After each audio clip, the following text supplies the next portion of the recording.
Em reuniões do G20, foram tratados os temas de combate à pobreza, financiamento sustentável, tributação justa, entre outros assuntos de interesse global. A organização conta com ministros da economia e presidentes de bancos centrais de 19 países, além de 2 órgãos regionais, a União Africana e a União Europeia. Na última semana, os líderes se reuniram para debater um tema um tanto quanto polêmico: a taxação dos super ricos em escala mundial. O ministro da Fazenda do Brasil, Fernando Haddad, defendeu a medida econômica durante o encontro. Segundo ele, a taxação vai contribuir para diminuir as desigualdades. Com os esforços do Ministério de Haddad, o presidente Lula sancionou, no fim do ano passado, a lei que tributa os fundos exclusivos e offshore no Brasil. Agora, a pasta da Fazenda quer contribuir para criar um imposto global. Segunda-feira, 4 de março de 2024.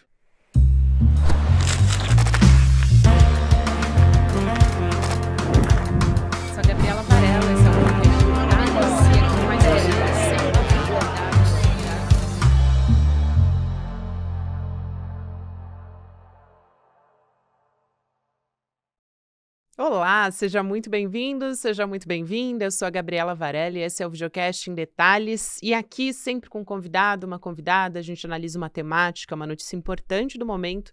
A gente vai voltar a falar sobre o G20, mas agora numa perspectiva econômica. A gente vai entender, vai falar de super ricos e todas as pautas que estão sendo discutidas agora no G20 com o André Roncalha, economista aqui, um velho conhecido de vocês, já está aqui junto comigo. Roncalha, prazer falar contigo mais uma vez. Muito bem-vindo aqui ao Em Detalhes, você sempre. Tudo bem, Gabi? É um prazer estar aqui com você.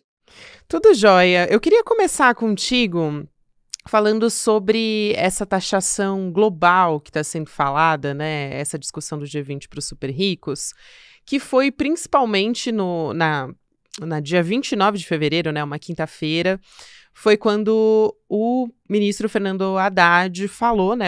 É uma figura, inclusive, o Fernando Haddad, que ele não desagrada, acho importante a gente dizer isso, a Faria Lima. Ele dialoga muito bem com a Faria Lima. E eu queria entender, quando ele fala, né, defende que os bilionários paguem mais impostos, como é que isso foi recebido pelo mercado financeiro, pela Faria Lima, para a gente começar aqui a nossa conversa. Isso nunca é algo que eles gostam muito de falar. No plano do discurso, eles dizem que entendem a questão, que tem que tributar mesmo, que realmente tem uma concentração de riqueza, mas, em geral, acho que eles têm as expectativas que nunca toquem neles, né? Que sempre sejam os ricos e os super ricos do hemisfério norte, né? Que não chegue muito ali na Faria Lima. De qualquer maneira, o governo Lula e o ministro Fernando Haddad, em particular, vem fazendo esse esforço muito grande de tributar principalmente, né, os fundos exclusivos, esses fundos fechados, que tinham no cenário brasileiro um privilégio, né, de não serem tributados. Então, esse avanço nessa agenda que ocorreu agora, que já gerou só em janeiro uma receita de 4 bilhões de reais só na tributação, a partir da tributação desses fundos, eu acho que já é indicativo, né, da coerência entre a agenda internacional que o ministro Haddad levou para o G20 e a agenda que ele vem tocando em casa. E, nesse sentido, Gabi, eu vou até fazer uma provocação, é muito pouco importante o que a Faria Lima pensa, né? Nesse sentido, a Faria Lima tem que pagar os impostos dela. E por que eu digo isso?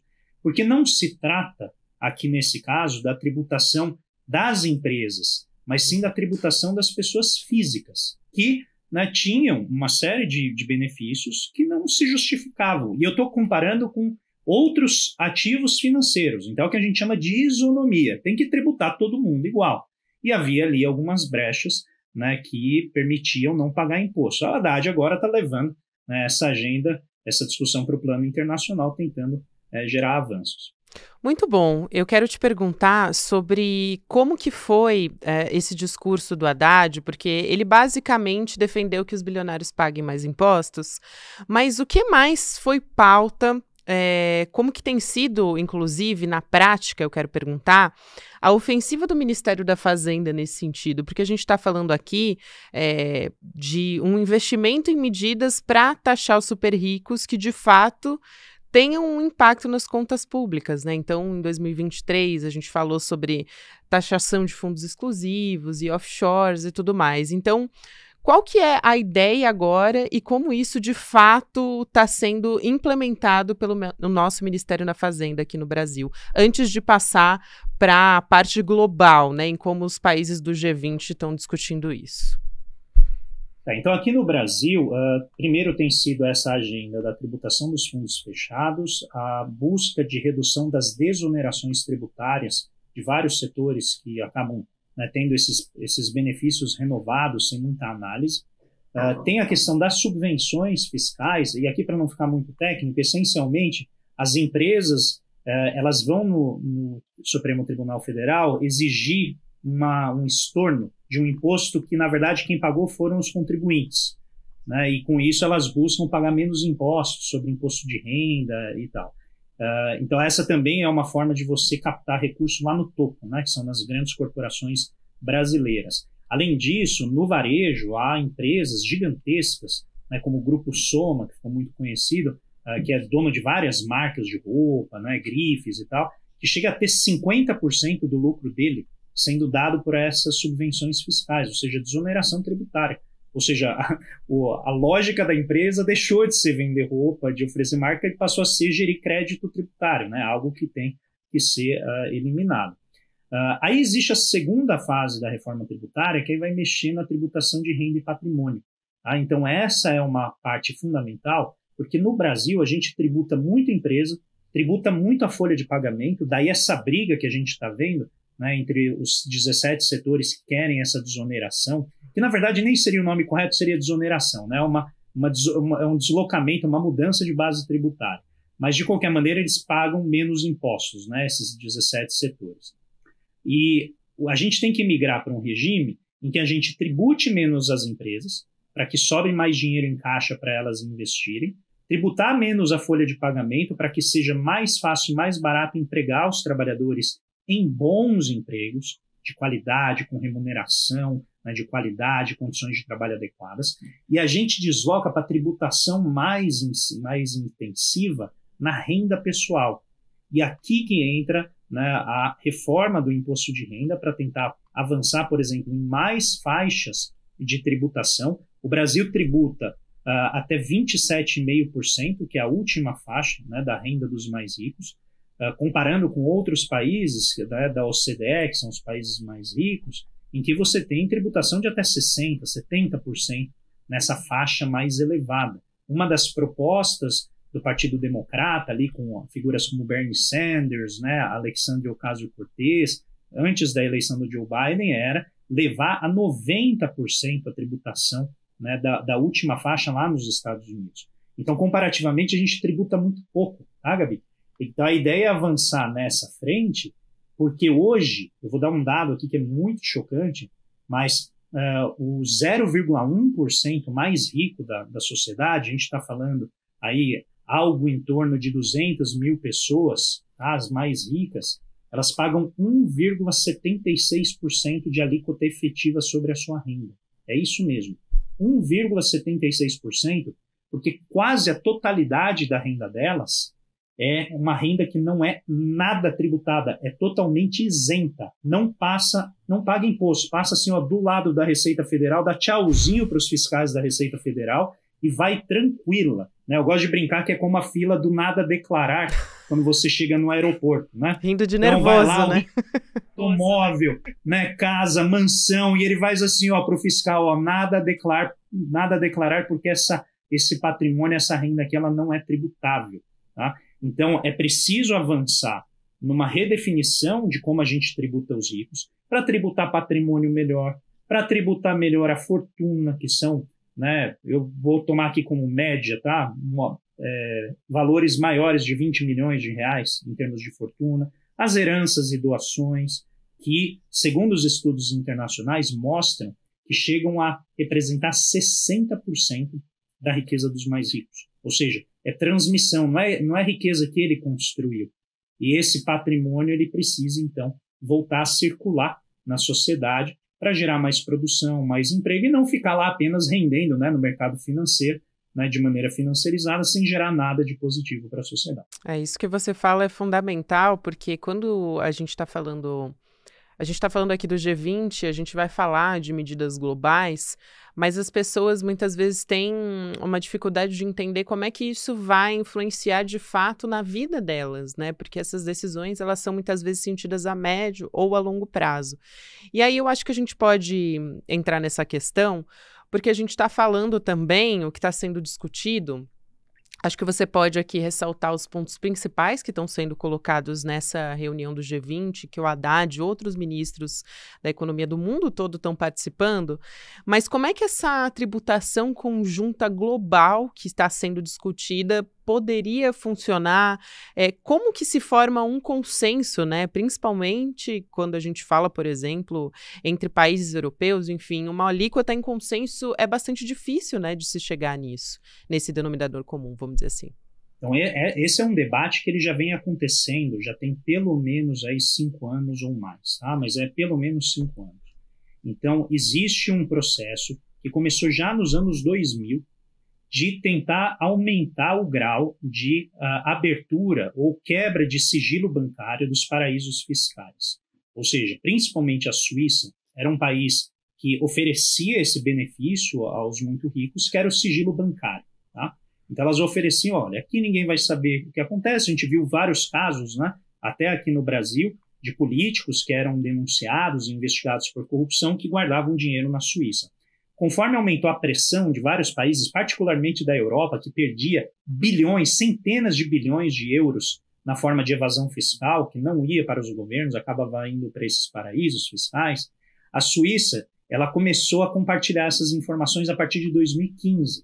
Então, a partir de 2015, o principal hub, né, o principal centro de sigilo bancário mundial, começou a compartilhar informações. Isso ajudou muito no combate à corrupção, no combate ao tráfico de drogas, no combate ao tráfico de seres humanos, né, de crianças, mulheres, mundo afora, porque, né, o que alimenta essas redes de crime é exatamente a facilidade que elas têm de se esconder, né, dos governos, se esconder da fiscalização, mas, sobretudo, também da tributação. Então, é um processo que ele vem avançando e, a partir de 2019, se instituiu um acordo que passou a vigorar em 2021, em que haveria tributação dos lucros das grandes corporações em escala planetária. E esse imposto teria uma alíquota mínima de 15%. Por que isso? Vou usar o exemplo dessas big techs como a Meta, a Apple. O que elas fazem? Elas vendem produtos nos Estados Unidos, só que como elas estão em centenas de países, elas, por exemplo, declaram o lucro delas na Irlanda, que é um paraíso fiscal, essencialmente. Então, ao declarar o lucro lá, elas não são tributadas ali, e com isso elas não são tributadas também nos Estados Unidos. Então, elas registram prejuízo nos Estados Unidos, isso já está sendo investigado, porque elas registram prejuízo nos Estados Unidos, enquanto elas registram o lucro na Irlanda. Então, a tentativa, o que é? É cercar essa prática para que a empresa pague um imposto sobre o lucro que ela obtém em todos os países. E aí vem o primeiro pilar dessa agenda que eles chamam de coordenação tributária internacional. Primeiro ponto seria tributar essas empresas e colocar isso num fundo, e esse fundo global seria repartido entre os países. E esse primeiro item, né, essa primeira perna do arranjo não anda, tem sido difícil de andar. Tá? E a gente pode imaginar por quê. Né? Eu distribuo mais para o país pobre, mais para o país rico, eu distribuo mais para o país onde foi gerado o lucro, para onde que eu distribuo? Isso é um drama decisório. Tá? A segunda pilastra diz respeito à tributação mínima de 15%. Essa já avançou, está instituída, está avançando, está prosseguindo, está implementada. O que o ministro Fernando Haddad, junto com a sua delegação ali no Ministério da Fazenda, propôs nessa reunião é a tentativa de instituir um terceiro pilar, que é a tributação mínima sobre a riqueza global. E aí a gente pega as pessoas. Tá? Então a gente está falando dos bilionários que, historicamente, vêm pagando cada vez menos impostos. E aí o caminho para fazer isso vai ser uma articulação entre a OCDE com o G20 e a ONU. Né? Então a gente precisa de todo esse esforço, que eventualmente deve envolver o FMI também, porque o FMI tem, né, o conhecimento das redes comerciais e financeiras no mundo afora, e o próprio Banco Mundial, que também coleta dados e acompanha né, a gestão dessas fortunas mundo afora. Então, é um esforço monumental, né, que se está propondo, mas eu repito, ele vem já numa linha de construção dessa agenda que não é nem brasileira, tá? O Brasil está tendo a ousadia de propor essa tributação sobre riqueza, tá? E isso vai na direção que a gente entende, que é fazer os ricos pagarem de acordo com o que eles gastam e consomem daquilo que a gente tem de carbono no planeta, no sentido de emissão de carbono. Então, existe um orçamento de carbono que cada indivíduo tem, que é o limite que ele deve emitir para não contribuir com a crise climática. Os dados mostram que os mais ricos, eles emitem 7, 8 vezes mais do que é o orçamento individual. E todo mundo da base, eu estou falando aqui os 70%, 80% mais pobres, estão dentro da sua cota de emissão. Então, 2/3 da emissão está vindo dos mais ricos. E são eles, então, que têm que ser tributados e pagar para que esse fundo possa financiar a transição ecológica. Relembrando que, apesar de os mais pobres serem os que menos emitem, eles são os mais prejudicados pelos eventos climáticos extremos, porque tem menos infraestrutura, menos proteção, né, e assim por diante. É aí que tá. Eu queria perguntar a importância. É a primeira vez, né, que o Brasil assume a presidência do G20. Eu queria perguntar a importância disso, porque, primeiro, como o Brasil pode despontar no cenário internacional, né, do ponto de vista econômico, inclusive acho que macroeconomia vai ser um dos pontos fundamentais para as próximas eleições, né, e para o presidente Lula isso é fundamental também, mas como é que a cidade de São Paulo, inclusive, só para as pessoas entenderem, foi palco, né, da primeira reunião entre ministros das finanças, da economia, e depois a gente vai ter, de fato, a presidência temporária do G20, que acontece esse evento em novembro de 2024, ainda nesse ano. Mas como é que essas reuniões e como é que a presidência do G20 acontecendo no Brasil, como é que isso ajuda a adoção de políticas públicas que são prioritárias para a gente, né, para o Brasil? Como é que isso facilita ou não facilita? Eu quero ouvir sua avaliação, na verdade, que elas sejam adotadas quando elas são levadas para o G20. Eu acho que o efeito disso é pequeno do ponto de vista doméstico. Tá? Acho que existe um ganho em termos da projeção do país, mundo afora. Coordenar esse grupo é uma posição de prestígio. A Índia fez a presidência no ano passado e agora o Brasil assumiu. Então, mostra tanto a qualidade quanto a ousadia do país em propor uma agenda de discussão internacional. Então, é evidente que isso dá uma projeção para o país e se encaixa num plano, né, doméstico de desenvolvimento econômico, como o presidente Lula vem fazendo. Qual que é o propósito? Então, é sinalizar que o Brasil está antenado, né, com as demandas globais, com os desafios atuais, e que não apenas está antenado do ponto de vista intelectual, né, das propostas de política pública, mas também está fazendo a sua parte. Então, tem toda a agenda de transição ecológica, né, a neoindustrialização, as políticas via Fundo Clima, que o BNDES vem fazendo, a atuação do Ministério do Meio Ambiente em combater o desmatamento. O Brasil ele tem vários ativos que o colocam numa posição de destaque neste cenário em que o meio ambiente é o foco, é o ativo que os países têm para oferecer. Então, eu acho que isso coloca o Brasil numa posição que permite o enriquecimento do debate público, não apenas no sentido de oferecer essas propostas, mas de vocalizar, Gabi, as demandas do sul global, né, dos países em desenvolvimento, dos países africanos, dos países latino-americanos, do sudeste asiático, porque a gente fala muito do leste asiático, que seria o nordeste ali da Ásia, né, que é a Coreia do Sul, Japão, China, mas o sudeste asiático tem países que são em franco desenvolvimento, como Malásia, Indonésia, e eles precisam também da atenção dessa agenda global para poder facilitar o seu caminho e encontrar um lugar melhor, né, nessa divisão internacional do trabalho, que eles chamam agora de cadeias, né, globais de valor. Então, toda a agenda ela é importante nesse sentido. Ela dá reputação, atrai investimentos, né, e permite também, um ponto final, que é facilitar o caminho do país, nesse arranjo todo, para obter o grau de investimento, né, que a gente precisa resgatar para diminuir a taxa de juros que o mundo cobra, né, quando ele faz investimentos aqui no país. Isso tudo, né, é muito importante para a gente alavancar a atividade econômica. Muito bom. E eu queria te perguntar também sobre decisões que são tomadas ali, porque pelo que eu acompanhei também de especialistas e na imprensa, são decisões que são de caráter recomendatório. E acho que isso vale a pena explicar, né? O G20 ele chega a esses consensos, perdão, entre os países e eles não são obrigados a adotar, né? Não é algo mandatório, então. Não é. É um fórum de debates, como existem vários outros. Não existe ali força de lei, né? Até porque não existe uma polícia internacional, né? Não existe um Estado internacional que faça esse tipo de monitoramento. Então, é um espaço de debate. E aqui, para não ficar, né, naquele ceticismo típico, que é assim, mas não resolve nada, não serve para nada, eu vou dar uma visão que vai, na verdade, contra isso. Por que resolve? Primeiro, porque gera uma formação de consenso que ela é importante para fortalecer em cada país as coalizões políticas que estão alinhadas com essa agenda do G20. Então, quando existe um grupo num país que está pleiteando o avanço da tributação progressiva, a discussão do G20 legitima, dá força, né, impulsiona essa agenda e faz vocalizar de maneira mais evidente o pleito desses grupos. Então existe sim um efeito, só que ele não é visível, tá, Gabi?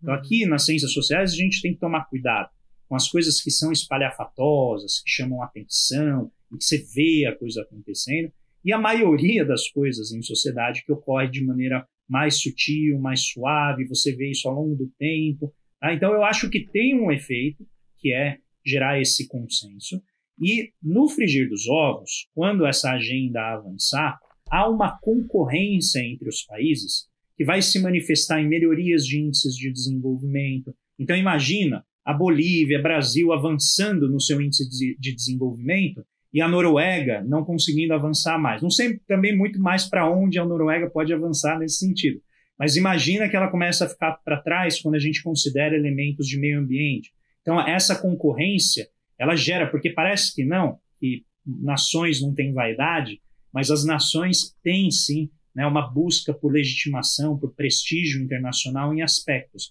Então esse elemento dessas reuniões acaba ajudando nesse sentido. É outra coisa se vai mudar a maneira como as organizações institucionais e multilaterais funcionam, que inclusive está na pauta do dia, né, que é a questão de como a ONU funciona, principalmente o Conselho de Segurança, né, da ONU, que tem uma estrutura arcaica e que gera esse tipo, né, de paralisia enquanto dezenas de milhares de crianças e mulheres morrem em Gaza, porque os países ficam ali travados na sua agenda geopolítica, né, com seus aliados, quando existe uma questão pública colocada. Então, todos esses temas eles vão sendo debatidos nesses congressos e aos poucos vai se gerando uma pressão, mas ela é lenta, tá? Então eu quero, né, reforçar isso para quem nos assiste, que a gente dificilmente vai ver uma mudança radical, sabe? Algum bilionário falando, perdi tudo porque veio um imposto mínimo global. Não vai aparecer isso. Tá? Esse é um processo bem mais gradual e sutil.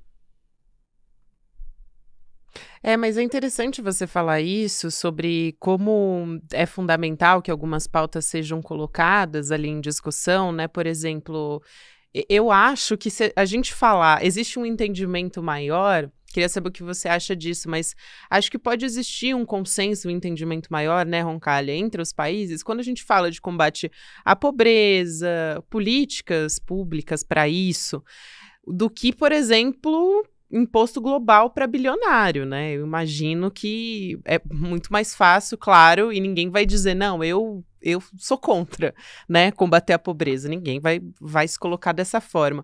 Agora, pautas como a taxação já são pautas que são consideradas mais espinhosas, né? Vamos dizer assim, exige um esforço diplomático, um entendimento de que isso... E acho que, de certa forma, o Haddad colocar isso em pauta, né? O ministro Fernando Haddad é bastante importante, talvez até corajoso, assim, em levar essa pauta para ser discutida no G20, né? Então, eu vou te chocar aqui, tá, Gabi? O problema quando a gente trata de bilionários é que ninguém se acha bilionário. Os próprios bilionários, né, eles fogem dos holofotes. E eles não estão nessas reuniões, né? Então, eu não sei se há uma controvérsia nesse aspecto. Aí eu vou te dar um dado que eu acho que ele é indisputável. Os 10% mais ricos do mundo detêm 77% da riqueza mundial. 77%. O 1% mais rico detém 43% da riqueza mundial. E representa 2/3 das emissões de CO2. O 1% mais rico. Então, o nível de concentração é tão elevado que é difícil dizer que o rei está vestido, entendeu? Todo mundo está vendo que o rei está nu. É a situação, né, dessa metáfora, só que todo mundo está olhando para o rei e falando por que ele está nu.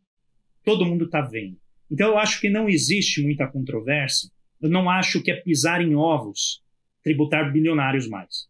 Eu acho que teve um avanço do ponto de vista do debate. Muito bom. O espinhoso é definir como. Entendeu? Porque existe uma dificuldade grande de tributar a riqueza. Você está pronta para esse dado? Esse dado é forte. Não sei se eu estou... Não sei se estamos, né? Todos nós. Um estudo da McKinsey levantou que o balanço global, quando você reúne toda a riqueza, ele dá 1,6 quatrilhão de dólares. Vou dar um tempo para você absorver esse número. Dá uma depressão, né? 2/3 disso é essencialmente riqueza financeira.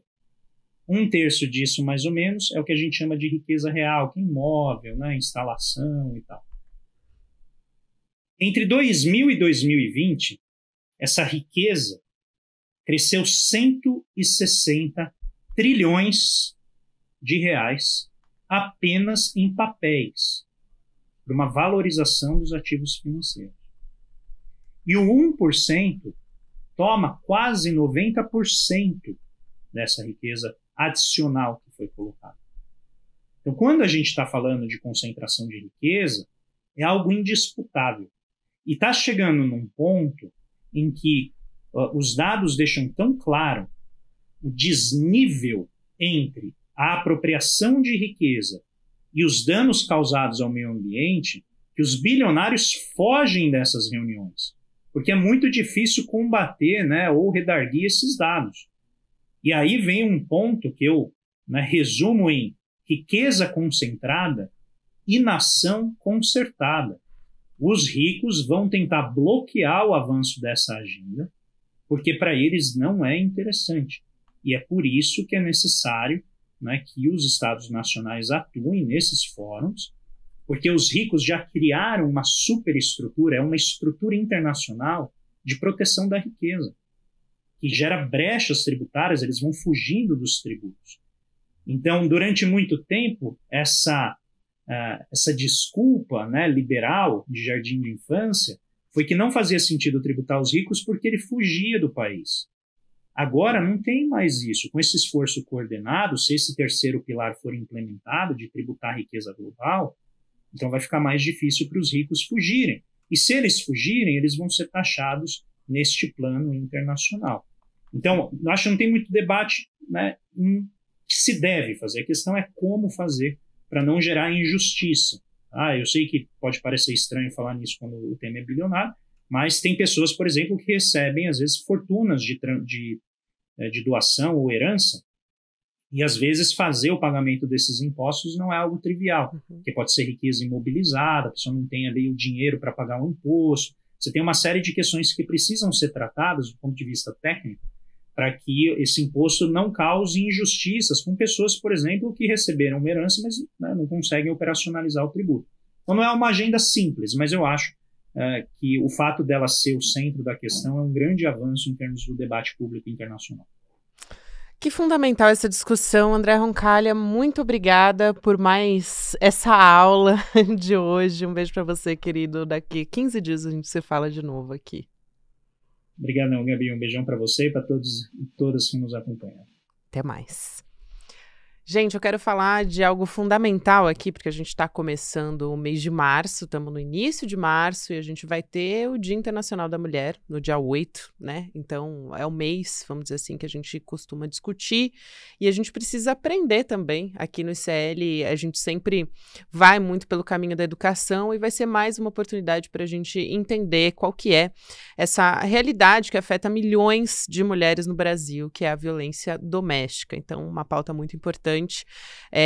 A gente vai conversar, a gente vai ouvir, na verdade, a Maria da Penha, essa mulher que deu nome à lei e que tem essa história fundamental na proteção à mulher e no combate à violência doméstica. Vai acontecer uma entrevista exclusiva. Ela compartilhou com o Eduardo Moreira detalhes dessa jornada dela. Há mais de 20 anos, ela procurou por justiça contra o ex-marido dela, né, que por 2 vezes atentou contra a vida dela. Além dessa entrevista, a gente também vai ter um debate para falar sobre a tentativa de destruição da reputação da Maria da Penha. Sim, gente, isso está acontecendo, ela está enfrentando fake news, ataques de ódio por parte da extrema-direita. Então, se você não sabia disso, é fundamental que a gente entenda como a presença da Maria da Penha e como a história dela nos ajudou a chegar aqui até hoje e a ter ferramentas no combate à violência contra a mulher. Então, a gente vai ter a presença da Márcia Tiburi, da Manuela Dávila e também da Eliane Alves Cruz, grandes mulheres para a gente ouvir e entender mais sobre essa causa que é tão importante. Então, não perde essa oportunidade, a gente vai poder aprender mais sobre isso, renovar a nossa força, né, para lutar contra a violência contra a mulher. Você precisa garantir a sua vaga, então, para participar. É em indetalhesicl.com.br para você poder assistir essa conversa com a Maria da Penha, que vai acontecer no dia 10 de março, às 8 horas da noite. Muito obrigada, você que me acompanhou até aqui. Agora você fica com Mercado Investimentos, depois tem Rolê ICL, 6 horas da noite, ICL Notícias, segunda edição. Lembrando, a gente está também nas plataformas de áudio. Obrigada e boa semana para você. Olá, eu sou Eduardo Moreira e queria convidar todos vocês para uma conversa muito especial que eu tive, uma conversa inspiradora, uma conversa forte e uma conversa reveladora também com a Maria da Penha, essa personagem tão importante que a gente tem no nosso país. Olá, eu sou a Maria da Penha e estou convidando você para assistir um papo muito legal que eu tive com o Eduardo Moreira, do ICL. Conto com vocês nessa conversa.